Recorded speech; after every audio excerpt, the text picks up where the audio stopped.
Today we are talking about rate of change when we are given an equation that is in slope-intercept form.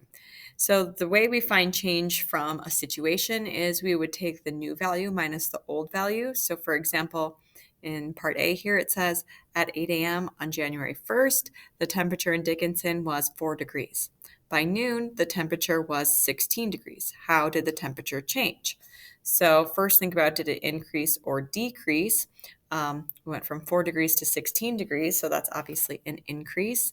So if we're taking the new value, which is 16 degrees minus the old value of 4, we see that the change was 12. The temperature increased by 12 degrees. In part B, it said, when beginning a drive to Bismarck, Angel had 100 miles to go. After 30 minutes of driving, she had 60 miles to go. So take the new value minus the old. 60 minus 100 is negative 40. So the distance to go decreased by 40 miles.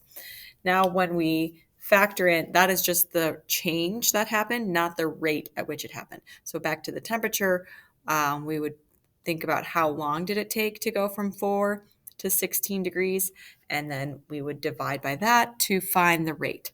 So rate of change will be the change in y divided by the change in x. So for situation A up here, we would have the change in temperature divided by the change in time. And likewise with situation B, it'd be the change in distance divided by the change in time. Slope-intercept form is a form of an equation, a linear equation, that tells us the rate of change. So when we have the equation in this form where you solve for y, it's equal to x term plus a constant, the x coefficient is telling us our rate of change. B is telling us a starting value. So in example 1, we have an equation where x is hours and f of x is US dollars.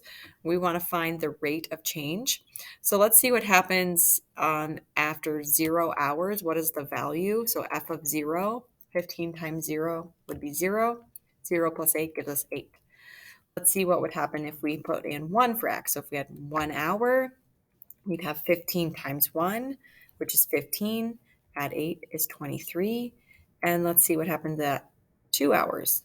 What's the dollar value? So 15 times 2 gives us 30. 30 plus 8 gives us 38. So let's take a look at how the value is changing as we increase the hours by 1. So it's from 8 to 23.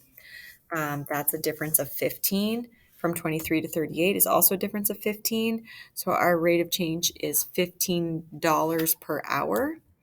And there's not a coincidence that the rate of change is the same as this x coefficient. Okay, so that's what we just were saying it would be. So the rate of change in this case is $15 per hour. So when you're talking about a rate of change, it's important that you identify both units of measurement. The dollars is what y represented, and hours is what x represented. So in this one, our coefficient is negative 60, our coefficient to x. X is days, and g of x is height of the water in inches, so it's negative 60 inches per day.